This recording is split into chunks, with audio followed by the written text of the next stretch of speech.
Buenos días, bienvenidos al Devocional Diario en esta miniserie del principio de Gosén en la segunda entrega. Hoy hablamos sobre este principio y quiero que, hermano o hermana, memorices esta palabra: ubicación, ubicación, ubicación. ¿Por qué? Porque ubicación es una situación o un lugar en el cual se puede encontrar algo o alguien. En este caso hablamos del pueblo de Dios. La buena noticia para nosotros sobre la historia de las plagas en Egipto antes del Éxodo es que también las personas de otras naciones e incluso algunos de los egipcios se trasladaron a Gosén. ¿Para qué? Para poder refugiarse con los hebreos, para ser protegidos de las plagas. El factor determinante en aquella época entonces fue conocer la ubicación de salvación. Era entender esto, era saber dónde debían vivir en el momento correcto para no recibir el castigo divino. Era poder discernir la situación espiritual para poder alinearse del lado correcto. Así que por favor, hermano, hermana, comprenden esta mañana que es una cuestión de ubicación espiritual. Física a veces también, pero sobre todo espiritual. Comprende que los hebreos, por ejemplo, eran los esclavos más despreciables a los ojos de los egipcios y Faraón, y aunque eran y siguen siendo el pueblo del pacto, ellos estaban bajo una amarga esclavitud, pero estaban alineados del lado correcto, y a su tiempo, ¿sabes?, recibieron la liberación profetizada a Abraham el patriarca. Sin embargo, las personas de las naciones que se dieron cuenta de que Elohim, el Señor, estaba con ellos y se refugiaron con ellos bajo la sombra del Todopoderoso allí en la tierra de Gosén, también fueron protegidas de las plagas e incluso salieron de Egipto para adorar a Yud-Heh-Vav-Heh en el desierto. Éxodo 12, 37 al 38 dice: partieron los hijos de Israel de Ramsés hacia Sucot, unos 600.000 hombres de a pie sin contar los niños. Y subió también con ellos una multitud mixta, juntamente con ovejas y vacadas y una gran cantidad de ganado. Y esa multitud mixta es la que tenemos que ver hoy también. Egipto estaba bajo juicio en su época por faltar a la promesa hecha a Abraham en Génesis 12:3, al igual que el resto de las naciones en su época y hoy en día también están bajo juicio debido a la causa de Sión. Y dirás, ¿la causa de Sión? Sí, claro, Isaías 34:8, mira que dice: porque es día de venganza de Yahweh, de Yud-Heh-Vav-Heh, año de retribución para la causa de Sión. La causa de Sión es defender a Israel, al pueblo de Israel. Y había una multitud mixta en Egipto que entendió, discernió y se ubicó del lado correcto. Fue una multitud mixta, gente sabia, que se dieron cuenta que sería mejor ir con los hebreos que perecer bajo el juicio en Egipto por obedecer ciegamente la terquedad de Faraón. Y de hecho fueron rescatados esta multitud mixta y liberados por elegir sabiamente. Y este principio se repite muchas veces en las Sagradas Escrituras. Durante el tiempo de la reina Esther y Mardoqueo, recordáis, el malvado Amán de la nación de Amalek, era como un faraón también, intentó aniquilar a los judíos y de hecho proféticamente este es un clarísimo intento del diablo de cortar la semilla del linaje de Yeshua, el cual era judío de nacimiento. Esther 3:6 dice: y él no se contentó con echar mano solo a Mardoqueo, hablando de Amán, pues le habían informado cuál era el pueblo de Mardoqueo. Por tanto, Amán procuró destruir a todos los judíos, el pueblo de Mardoqueo que estaba por todo el reino de Asuero. Pero gracias al Eterno, a la intervención de la reina judía Esther y del judío Mardoqueo, la situación se revirtió y el juicio cayó sobre quien tenía que caer, sobre Amán, descendiente de Amalek. Así que cada uno se ubica en un lugar y recibe las consecuencias de estar ubicado en ese lugar.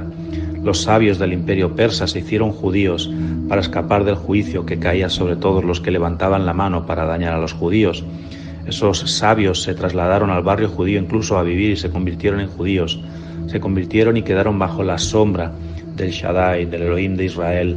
Esther 8:17 nos lo dice. Dice: en cada provincia, en cada ciudad y en todo lugar a donde llegaba el mandato del rey y su decreto había alegría y gozo para los judíos. Había banquete y día festivo, y muchos de entre los pueblos de la tierra se hicieron judíos porque había caído sobre ellos el temor de los judíos. Tremendo, ¿verdad? Igual que en la historia de Faraón y de Egipto, había una multitud, había un grupo de gente, una multitud mixta que supo elegir en el momento correcto dónde tenía que alinearse. Y nosotros igual hoy en día, hermano, hermana, debemos reconocer la señal de los tiempos, pues la palabra del Eterno nos habla claramente que habrá un tiempo en el que las naciones se asirán de los flecos de las vestimentas de los tzitzit de algunos judíos temerosos de Elohim y decidirán unirse a ellos.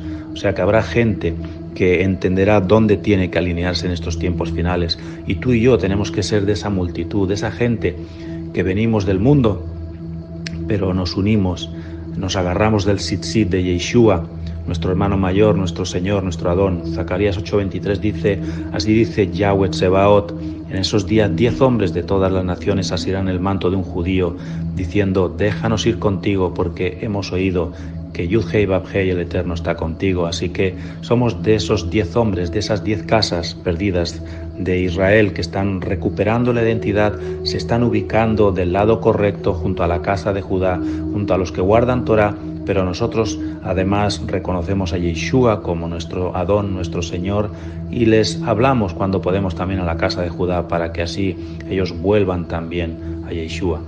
Durante este final de los tiempos, todos los sabios de las naciones harán muy bien en trasladarse a la tierra de Gosén, espiritualmente hablando, para poder llegar a ser como los judíos, guardadores de Torah, y eso es aceptando al Mesías judío. Vuelvo a repetirte, hermano, hermana, Yeshua en su plenitud como judío, no le quitamos el manto grecorromano que por tanto tiempo llevó en el cristianismo, ¿verdad? Y así descubrimos la verdadera identidad de nuestro Mashiach.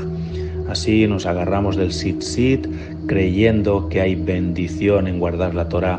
Nos refugiamos en el Gosén espiritual, el cual significa volvernos a las escrituras originales no adulteradas para guardar correctamente la Torah, honrando y guardando los mandamientos del Eterno. Es refugiarse en Gosén, lo que significa estar injertados en el olivo de Israel también, porque las naciones ya están bajo juicio, hermano, hermana. Hay tormentas, terremotos, pestes, hambrunas, terrorismo, hay barbaridades en este mundo que nos rodea y eso parece ser ya la norma, ¿verdad? Pero no necesitamos esperar al fin de los tiempos del mundo para ver que el fin de esta era, como la conocemos, está ya tan cerca, ¿verdad? Las señales están tan claras, Yeshua está ya tan cerca en su segunda venida. Tenemos que entender que el Eterno ha hecho una distinción entre Israel y las naciones, y nosotros tenemos que ubicarnos en el lado correcto, en Israel. Aunque hayan recibido sus castigos a lo largo de los tiempos, el pueblo del Eterno por su desobediencia, que también lo han recibido, pero tenemos que estar alineados, como dice Joel 3:20-21, pero Judá será habitada para siempre, y Jerusalén por todas las generaciones, y yo vengaré su sangre que aún no he vengado, pues Yud-Hei Vab-Hei habita en Sión, la causa de Sión. ¿Recuerdas lo que hemos dicho? Así que esa causa es la que defendemos, la del pueblo del Eterno. En este momento las naciones se encuentran en esa posición que aquella ciudad de Nínive, ¿recuerdas? La capital del cruel imperio asirio que había desmantelado a las 10 tribus de Israel, el reino del norte, y las había sustituido por asirios en las zonas de Samaria y Galilea, y se esparcieron por las naciones. Pero Jonás vino con un mensaje y no era una palabra profética agradable y suave, sino una clara palabra de destrucción que cumplía la promesa divina de Génesis 12:3, que todo aquel que maldiga, que pronuncie una palabra de destrucción total a los que te maldicen, dice, te toma a la ligera y te humillan a ti, Abraham, Isaac, Jacob, a todo Israel, a todos los descendientes. Así que en ese momento en Nínive donde llega Jonás, hay una sabiduría sorprendente. Y es que el rey de Nínive mostró una sabiduría sorprendente cuando amaneció en su corazón un temor del Eterno para poder llamar a toda la nación, incluyendo, dice, a los niños, animales, a un ayuno total y a un arrepentimiento en polvo y ceniza por haber dañado al pueblo de pacto, el pueblo de Israel. Ese arrepentimiento es el que toca el corazón del Todopoderoso, del Eterno, que trajo perdón y desistió de la destrucción al final de Nínive. Esa sabiduría sorprendente es la que necesitan los pueblos, las naciones de la tierra. Jonás 3:10 dice, y vio Elohim sus acciones, que se habían apartado de su mal camino, y entonces se arrepintió Elohim del mal que había hecho, que les haría, y no lo hizo. ¿Por qué? Porque el rey de Nínive se alineó, se ubicó en el lugar correcto, en el lugar de bendición y no de maldición. Y eso es lo que recibió en aquel momento su pueblo por arrepentirse y ayunar, bendición, y evitaron la destrucción. Así que, hermano, hermana, ubícate en el lugar correcto y alíñate donde tienes que estar alineado, porque recibirás la protección divina, la bendición divina. Shalom ubrachot mishpacha, paz y bendiciones, familia, shalom, shalom.